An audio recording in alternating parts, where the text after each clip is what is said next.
오늘 말씀의 제목은 깨어 있으라라는 말씀입니다.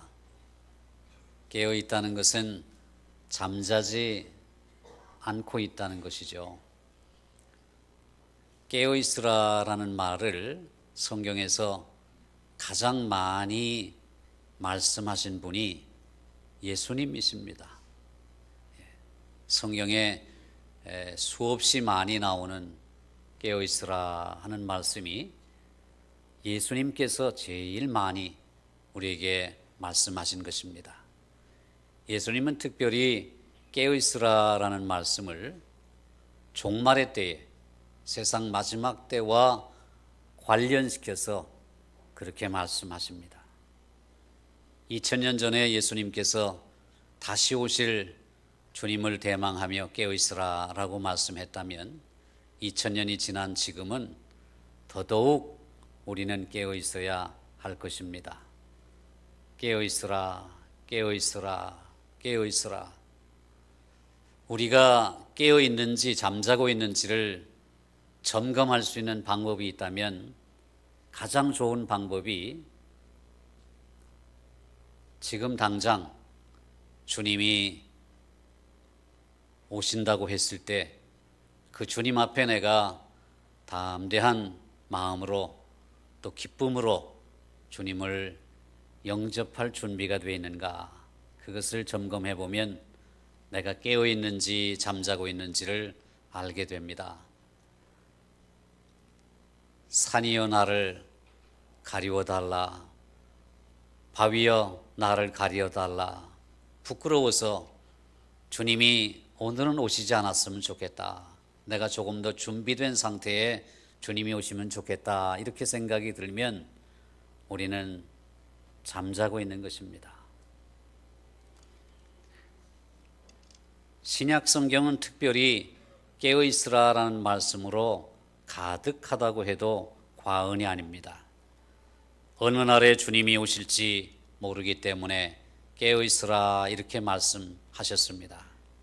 그날과 그 때를 알지 못하기 때문에 깨어 있으라 그렇게 말씀하셨습니다.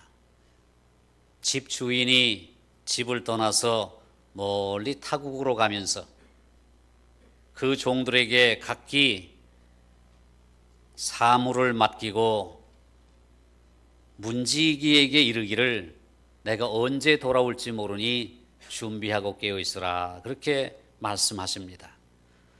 집 주인이 오는 시각이 밤중이든지 닭 울 때이든지 새벽이든지 우리가 알지 못하기 때문에 깨어 있으라 그렇게 말씀하십니다. 겟세마네 동산에서 십자가를 앞에 두고 땀방울이 핏방울이 되도록 간절히 기도하시던 예수님께서는 제자들에게 내 마음이 심히 고민하여 죽게 되었으니 너희는 여기 머물러 나와 함께 깨어 있으라 그렇게 말씀하셨습니다. 또한 주님께서는 장차 올 마지막 때의 환난을 능히 피하고 인자 앞에 담대히 설 수 있도록 항상 기도하며 깨어 있으라 그렇게 말씀하셨습니다. 이 모든 말씀이 다 주님이 하신 말씀입니다. 여기에 덧붙여서 사도 바울은 기도를 계속하고 감사함으로 깨어 있으라 그렇게 말씀했습니다. 이렇듯 성경은 계속해서 우리에게 마지막 때와 결부해서 깨어 있으라, 깨어 있으라, 깨어 있으라 이렇게 말씀합니다. 오늘 본문에서도 예수님은 같은 맥락에서 허리에 띠를 띠고 등불을 켜고 서 있으라고 말씀합니다. 유대인들이 입던 옷은 통짜로 되어 있는 옷입니다. 그러니까 허리띠를 매지 않으면 펄럭펄럭거리고 일을 할 수가 없습니다. 허리에 띠를 띠는 것은 일을 할 준비를 갖추는 것입니다. 등불을 켜고 서 있으라고 말합니다. 주님이 오실 때에는 어두울 때임을 우리에게 암시하고 있습니다. 그래서 주인이 혼인집에서 돌아와 문을 두드리면 곧 열어주려고 기다리는 사람과 같이 깨어있는 문지기가 되라고 우리에게 말씀하고 있는 것입니다. 예수님 당시의 혼인잔치는 흔히 밤에 열렸습니다. 혼인잔치가 끝나면 깊은 밤이거나 아니면 새벽녘이 되었습니다. 그래서 혼인잔치에 참여했던 주인이 돌아오기를 기다리라는 말씀은 당시 유대인들에게는 매우 실감나게 들렸을 것입니다. 허리에 띠를 띠고 등불을 켜고 서 있으라는 말씀은 주인이 언제 돌아올지 모르니까 준비한 상태로 기다리라는 말씀입니다. 그리고 그때는 캄캄한 밤중임을 우리에게 암시합니다. 예수님께서 이 땅에 오실 때에는 물리적인 어둠뿐만 아니라 도덕적으로나 영적으로도 암흑시대가 될 것임을 우리에게 강력하게 시사하고 있는 것입니다. 그러므로 우리 믿는 자들은 이와 같이 주인 되신 예수님께서 다시 오실 날을 예비하며 깨어 있어야 한다는 것입니다.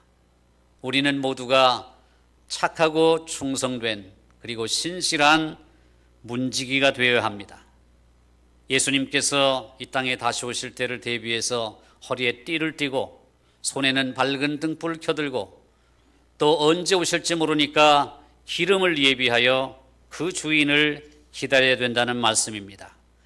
혼인잔치가 끝나고 돌아올 때쯤에는 주인이 몹시 피곤한 상태일 것입니다. 그런 상황 속에서 종들이 허리에 띠를 띠고 기다리다가 손에 밝은 등불을 들고 맞이하면 주인의 마음이 매우 흡족할 것입니다. 마찬가지로 우리가 준비된 상태에서 주님이 다시 오시는 그날을 우리가 예비한다면 주님이 우리를 보시고 매우 흡족해 하신다는 말씀입니다. 하루에 지친 몸을 이끌고 집으로 돌아왔는데 종들이 모두 쿨쿨 잠자고 있고 어디가 어딘지 분별하지도 못하게 칠흑 같은 어둠이 짙게 깔려 있으면 주인은 몹시 서운하거나 기분이 상할 것입니다. 그러나 주인이 혼인잔치에서 돌아올 때에 모든 종들이 깨어 있을 뿐만 아니라 모두가 다 허리에 띠를 띠고 주인을 섬길 준비를 갖추고 더 나아가 손에는 등불을 들고 행여나 주인이 넘어지진 않을까 길을 밝혀주면 그 주인의 마음은 매우 흡족할 것입니다. 오늘 본문에서도 바로 그 점을 말씀합니다. 37절 말씀에 주인이 와서 그 종들이 깨어 있는 것을 보면 그 종들은 복을 받을 것이다. 그렇게 말씀합니다. 여러분들은 깨어 있습니까? 주인이 올 때에 허리에 띠를 띠고 손에 밝은 등불 들고 기름을 준비하고 언제 오시든지 영접할 준비가 되어 있느냐 하는 말씀입니다. 그런 사람들에게 복이 있을지로다라고 말씀했는데 그 복이 무엇인가? 참 놀라운 말씀이 오늘 본문에 기록되어 있습니다. 그것이 37절 하반절 말씀입니다. 내가 진실로 너희에게 이르노니 주인이 띠를 띠고 그 종들을 자리에 앉히고 나와 수종들리라. 여러분, 이것이 얼마나 놀라운 말씀입니까? 종이 띠를 띠고 주인을 앉힌 후에 수종드는 것이 아니라 주인이 띠를 띠고 종들을 앉힌 후에 그 종들을 주인이 수종든다는 것입니다. 이게 얼마나 놀라운 말씀입니까? 종들이 받는 일상적인 그리고 정상적인 보수나 대우가 아닙니다. 은혜라는 말 외에는 이것을 설명할 길이 없습니다. 그리스도께서 재림하실 때에 그것을 기다리며 깨어있는 성도들이 받는 것은 종의 보수나 대우가 아니라 부은혜 넘치는 은혜요 영광인 것입니다. 주인이 혼인집에 다녀왔을 때에 비록 그때가 한밤중이긴 하지만 종들이 깨어있다가 문을 열어주며 주인을 영접했다고 해서 그 종들을 극진히 대접하는 경우는 없습니다. 왜냐하면 그것은 종으로서 당연히 해야 할 일을 한 것이기 때문입니다. 그러나 주님이 재림하실 때에 깨어 있어서 주님을 영접하는 사람들에게는 그런 대접을 해주시겠다는 겁니다. 우리는 성경 속에서 일상적인 주인과 종의 관계에 대해서 잘 알고 있습니다. 누가복음 17장 7절 이하에 이런 말씀이 있습니다. 너희 중에 누구에게 밭을 갈거나 양을 치거나 하는 종이 있어 그 종이 밭에서 돌아오면 그 종들어 이리로 와서 앉아서 먹으라 말할 주인이 어디 있느냐? 도리어 그 종에게 내 먹을 것을 준비하고 띠를 띠고 내가 먹고 마시는 동안에 수종 들고 너는 내가 다 먹은 후에 먹고 마시라 하지 않겠느냐? 이와 같이 너희도 명령받은 것을 다 행한 후에 이르기를 우리는 무익한 종이라 우리가 하여야 할 일을 한 것뿐이라 할지니라. 이런 말씀이 있습니다. 이 말씀에서 볼 수 있듯이 종은 종입니다. 종이 아무리 일을 잘했다고 해도 종은 종일 뿐입니다. 종이 상전이 되고 상전이 종이 되는 것은 있을 수가 없는 일입니다. 그러니까 오늘 본문에 나오는 주인의 호의는 정말 은혜라는 말 외에는 설명할 길이 없습니다. 주인을 잘 영접했다고 주인이 띠를 띠고 그 종들을 상석에 앉힌 후에 그 종들을 주인이 수종든다고 하는 것은 정당한 대가나 보수가 아니라 은총에 의한 분에 넘치는 대접입니다. 죄로 인해 영원한 형벌에 처해질 수밖에 없는 우리가 예수님의 십자가의 대속을 믿음으로써 구원에 이르게 되었을 뿐만 아니라 예수님의 재림 시에 예수님의 수종을 받음과 동시에 주님과 함께 영원토록 왕노릇하게 된다는 것은 필설로 형용할 수 없는 분에 넘치는 은혜요 크나큰 영광인 것입니다. 이와 같이 주님 다시 오실 때에 주님으로부터 수종받고 영광스러운 그 영화로운 자리에 들어가시는 여러분 되시기를 주의 이름으로 축원드립니다. 우리나라에서는 예로부터 밤을 5개 구간으로 나누었습니다.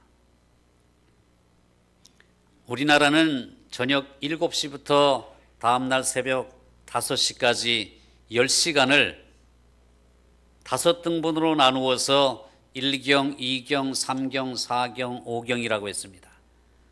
1경이라고 하면은 저녁 7시부터 9시까지, 2경이라고 하면 9시부터 11시까지, 3경이라고 하면 11시부터 새벽 1시까지입니다.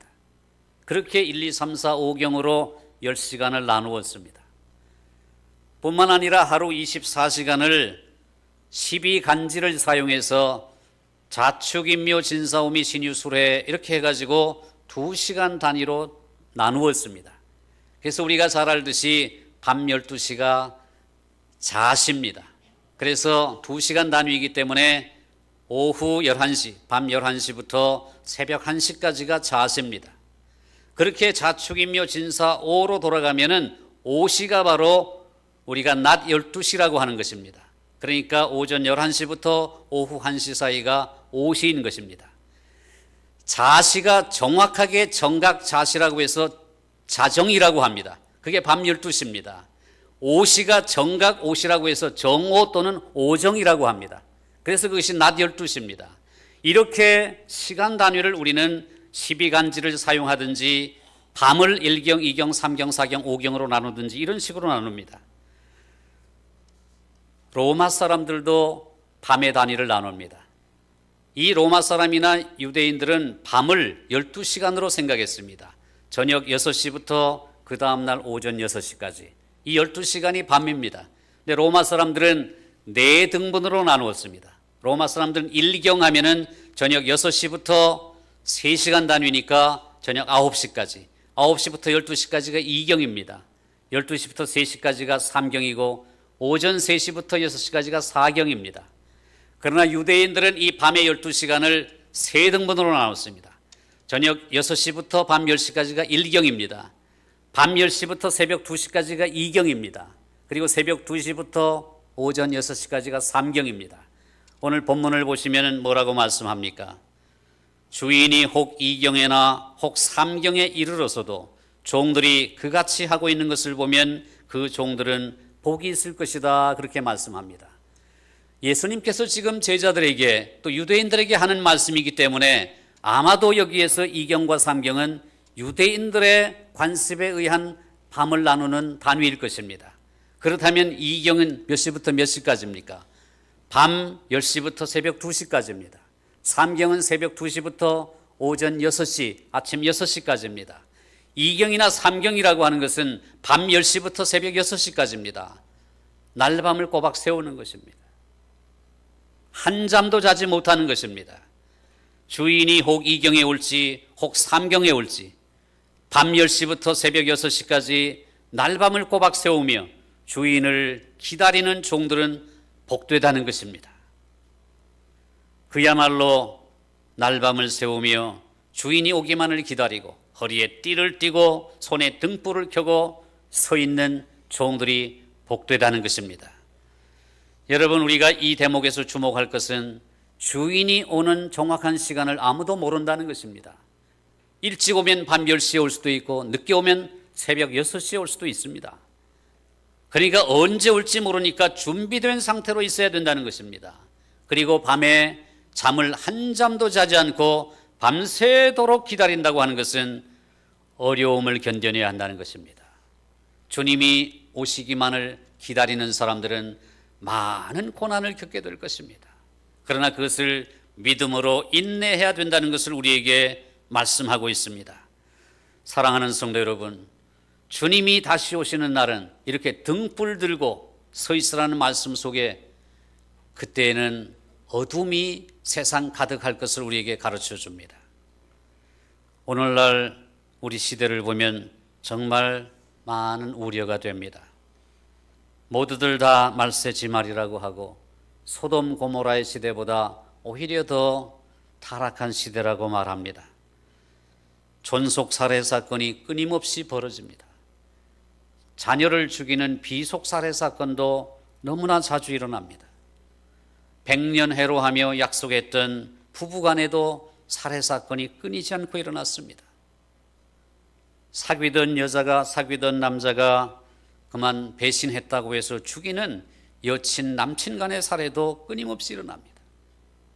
사패산 등산객 사건을 통해서 우리는 정말 가슴을 쳤습니다. 사람을 죽이고 빼앗아간 돈이 1만 5천 원이었습니다. 1만 5천 원 때문에 사람을 죽였습니다. 어떤 여인은 자기 어머님의 친구를 죽이고 불을 질렀습니다. 방화 사건으로 위장하기 위한 것이죠. 나중에 밝혀졌는데 단돈 19만 원 때문에 엄마의 친구를 무참하게 살해하고 불을 질러 태웠습니다. 이것이 바로 오늘 우리가 살고 있는 세상의 모습입니다. 가슴 아픈 이야기를 합니다. 제가 신학위원으로 있는 기독교윤리실천운동, 그 기독교윤리실천운동이 경찰청으로부터 제공받은 자료에 의하면 2010년부터 15년까지 만 5년 동안 성폭력 범죄를 저질러서 입건된 전문직 종사자의 퍼센테이지, 비율이 나와 있습니다. 종교인, 그리고 의사, 예술인, 교수, 변호사, 언론인, 이런 전문 직종에 종사하는 사람, 여기서 종교인이라 하면 저와 같은 목사를 말합니다. 또 신부님을 말합니다. 또 스님을 말합니다. 이렇게 종교의 성직자로 종사하는 사람을 종교인이라고 합니다. 그런데 이 기윤실에서 경찰청에서 제공받은 자료에 의하면 2010년부터 15년, 만 5년 동안 성폭력 범죄를 저질러서 입건된 사람 중에 종교인이 588명, 1등입니다. 2등이 의사입니다. 513명. 그리고 3등이 예술가입니다. 321명. 그 뒤를 교수, 법조인, 언론인 이렇게 이어가고 있습니다. 여러분, 저는 이 데이터를 보면서 부끄러움을 느꼈습니다. 고상한 종교적 가치를 전해야 하는 종교인들이 가장 많은 성폭력 범죄를 저질렀다는 사실 자체도 말이 안 되는데, 그 중에서 입건된 사람으로 종교인이 가장 많은 비율을 차지한다니 정말 개탄스러운 일입니다. 사회의 양심과 도덕의 지표라고 할 수 있는 종교인들의 성범죄율이 가장 높다는 것은 이 사회가 얼마나 도덕적으로 영적으로 타락하고 어두운 암흑 시대인가를 보여주는 결정적인 자료입니다. 그만큼 마지막 때가 가까웠다는 증거이기도 합니다. 그래서 예수님께서는 인자가 올 때에 세상에서 믿음을 보겠느냐라고 말씀하신 것입니다. 그리고 장차 올 마지막 때의 환난을 능히 피하고 인자 앞에 담대히 설 수 있도록 항상 시험에 들지 않게 기도하며 깨어 있으라고 말씀하신 것입니다. 사랑하는 성도 여러분, 우리는 이렇게 준비하며 깨어 기도해야 될 줄로 믿습니다. 예수님은 마지막 때에 깨어 있어야 함을 말씀하시면서 도둑의 예를 들어 설명하십니다. 집주인이 잠든 사이에 도둑이 듭니다. 벽돌로 만든 담에 구멍을 뚫고 주인의 집에 침입하여 귀중품을 도둑질해 갔습니다. 만일 주인이 그 도둑이 언제 들어올지 알았더라면 그 도둑이 그 집을 뚫지 못하게 막았을 것입니다. 우리말에 소 잃고 외양간 고친다는 말과 도둑 맞고 사립 고친다는 말이 있습니다. 이미 일이 잘못된 뒤에는 후회하고 손을 써보아야 아무 소용도 없다는 말입니다. 그러니까 마지막 때도 미리 준비하고 있어야 한다는 것입니다. 사도 바울은 데살로니가 교회 교인들에게 이렇게 권면합니다. 주의 날이 밤에 도둑같이 이를 줄을 너희 자신이 자세히 알기 때문이라. 그들이 평안하다 안전하다 할 그때에 임신한 여자에게 해산의 고통이 이름과 같이 멸망이 갑자기 그들에게 이르리니 결코 피하지 못하리라. 사도 베드로는 또 어떻게 말합니까? 주의 날이 도둑같이 오리니 그날에는 하늘이 큰 소리로 떠나가고 물질이 뜨거운 불에 풀어지고 땅과 그 중에 있는 모든 일이 드러나리로다. 사도 요한은 요한계시록에서 소아시아 7교회 중에 하나인 사대교회에 보낸 편지에서 이렇게 말합니다. 그러므로 내가 어떻게 받았으며 어떻게 들었는지 생각하고 지켜 회개하라. 만일 일깨지 아니하면 내가 도둑같이 이르리니 어느 때에 내게 이르는지 내가 알지 못하리라. 사도 요한은 계속해서 마지막 심판의 때에 대해서 이렇게 말합니다. 보라 내가 도둑같이 오리니 누구든지 깨어 자기 옷을 지켜 벌거벗고 다니지 아니하며 자기의 부끄러움을 보이지 아니하는 자는 복이 있도다. 예수님 자신은 자신의 재림의 때를 노아의 날들과 비교해서 이렇게 말씀하셨습니다. 그날과 그때는 아무도 모르나니 하늘의 천사들도 아들도 모르고 오직 아버지만 아시느니라. 노아의 때와 같이 인자의 임함도 그러하리라. 홍수전에 노아가 방주에 들어가던 날까지 사람들이 먹고 마시고 장가들고 시집가고 있으면서 홍수가 나서 그들을 다 멸하기까지 깨닫지 못하였으니 인자의 임함도 이와 같으리라. 그런즉 깨어있으라. 어느 날에 너희 주가 임할는지 너희가 알지 못함이니라. 이렇게 말씀합니다. 이와 같은 맥락에서 오늘 본문에서 주님은 어떻게 말씀하십니까? 그러므로 너희도 준비하고 있으라. 생각하지 않은 때에 인자가 오리라. 이처럼 성경에서는 한결같이 예수님께서 재림하실 날이 마치 도둑같이 임할 것이므로 깨어 준비하라고 말씀합니다. 예수님의 재림의 날에 하나님의 말씀에 순종하는 삶을 살던 사람들, 주님 오시기를 대망하며 준비하고 깨어 기도하던 사람들은 기쁨으로 그날을 맞이하게 될 것입니다. 그러나 한편 그렇지 않은 사람들, 술 취하며 방탕하며 육체의 정욕을 따라 살며 그렇게 하나님의 뜻에 불순종하며 살던 사람들은 슬피 울며 이를 갈며 애통한 날이 될 것입니다.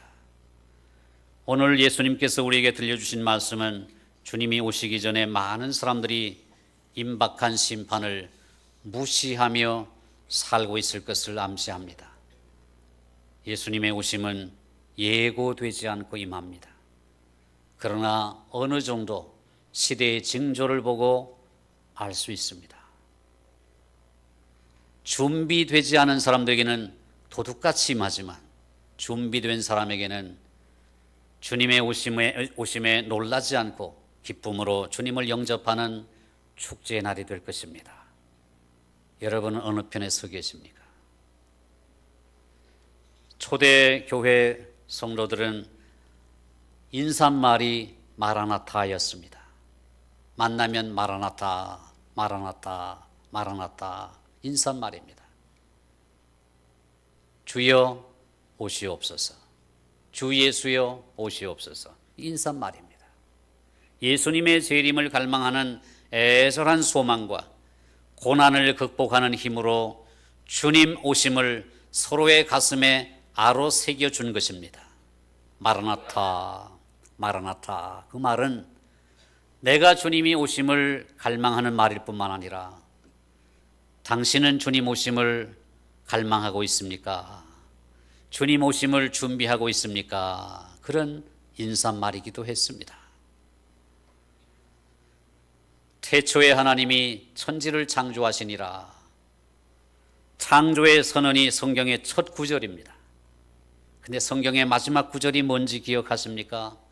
내가 진실로 속히 오리라 하시거늘 아멘 주 예수여 오시옵소서. 주 예수의 은혜가 모든 자들에게 있을지어다 아멘. 이것이 성경의 마지막입니다. 성경의 모든 예언은 다 성취되었습니다. 그런데 마지막 하나 남은 황금 약속, 다시 오실 주님의 재림은 아직 성취되지 않았습니다. 사도 바울도 고린도전서 끝부분을 이렇게 마감합니다. 만일 누구든지 주를 사랑하지 아니하면 저주를 받을지어다. 우리 주여 오시옵소서. 우리 주여 오시옵소서. 이것이 아람어로 마라나타입니다. 마라나타입니다. 사도 베드로는 하나님의 나라 임하기를 바라보고 간절히 사모하라고 말씀합니다. 이와 같이 성경의 기자들은 예수님과 마찬가지로 분명한 예수님의 재림의 그날을 준비하고 깨어있으라고 권면했습니다. 마라나타의 신앙이 무엇입니까? 예수님의 재림을 기다리며 그날을 준비하는 신앙입니다. 기다림같이 굳센 것은 없습니다. 살을 내이는 겨울땡 추위도 봄이 되면 눈 속에서 새싹이 나오리라는 희망으로 능히 버팁니다. 그럭저럭 살다가 죽는다는 막연한 삶이라고 하는 것은 우리로 하여금 지치고 허기진 길을 걷게 할 뿐입니다. 이사야 선지자가 뭐라고 말씀합니까? 피곤한 자에게는 능력을 주시며 무능한 자에게는 힘을 더하시나니 소년이라도 피곤하며 장정이라도 넘어지며 쓰러지되 오직 여호와를 앙망하는 자는 새 힘을 얻으리니 독수리의 날개침이 올라감 같을 것이요 다람박질하여도 곤비하지 아니하겠고 걸어가도 피곤하지 아니하리로다. 아멘. 이 말씀에서 앙망한다는 것은 기다린다는 것입니다. 간절한 기다림이 우리에게 탁월한 독수리의 신앙을 생산하게 만든다는 것입니다. 노아는 120년이라는 긴 시간을 팽팽한 기다림으로 방주를 짓는 공적을 쌓았습니다. 아브라함은 약속을 받은 후 25년이라는 세월의 기다림 속에 이삭을 약속의 아들로 얻었습니다. 눈부시게 찬란한 가나안 땅의 입성도 40년의 정결 기간의 기다림 뒤에 주어진 것입니다. 사랑하는 성도 여러분, 초조한 기다림은 탱글탱글 연근 탄탄한 모습으로 주님을 맞이하기 위한 신부의 단장 기간입니다. 우리는 저 영원한 나라에 가야만 참된 안식이 있음을 분명히 알아야 합니다. 행여라도 냉장고 속에 풍성한 음식에 도취되어 나태하고 태만하게 살아서는 안 됩니다. 주님은 도둑같이 오십니다. 한밤중에 2경에 오실지 3경에 오실지 모르지만 우리는 준비하며 깨어 있어야 합니다. 주님이 오심을 날마다 손꼽아 기다리며 살아야 할 것입니다. 마라나타의 신앙은 현실 세계의 부정이 아니라 현실 세계의 긍정에서 출발합니다. 마태복음 24장에서 예수님은 이렇게 말씀하십니다. 그때에 두 사람이 밭에 있음에 한 사람은 데려가고 한 사람은 버려둠을 당할 것이요 두 여자가 맷돌질을 하고 있음에 한 사람은 데려가고 한 사람은 버려둠을 당할 것이니라. 무슨 말씀입니까? 우리가 밭에서 열심히 일하다가 주님을 만나게 됩니다. 우리가 집에서 맷돌질을 열심히 하고 있다가 주님을 영접하게 됩니다. 이 땅에서 하나님이 주신 사명의 자리에서, 그것이 직장이든 가정이든 사회 속이든 하나님이 불러주신 부름의 자리에서 오늘 하루가 마지막 날인 것처럼 신실하게 살다가 주님을 영접해야 된다는 말씀입니다. 우리의 인생의 목적을 분명히 하고 하나님의 영광을 위해서, 하나님 나라의 완성을 위해서 오늘도 내일도 소의 걸음처럼, 우보처럼 묵묵히 뚜벅뚜벅 우리의 영원한 본향인 천국을 향하여 순례자의 발걸음을 옮겨놓는 일이 주님을 대망하는 삶인 것입니다. 사랑하는 성도 여러분, 오늘도 이 예배를 마치고 이 예배당 문을 나서는 여러분의 발걸음이 천국 본향을 향하는 순례자의 경쾌한 발걸음이 되시기를 주님의 이름으로 축원합니다. 한번 따라합시다. 마라나타, 마라나타, 마라나타. 아멘. 주 예수여 오시옵소서. 할렐루야. 아멘. 기도하겠습니다.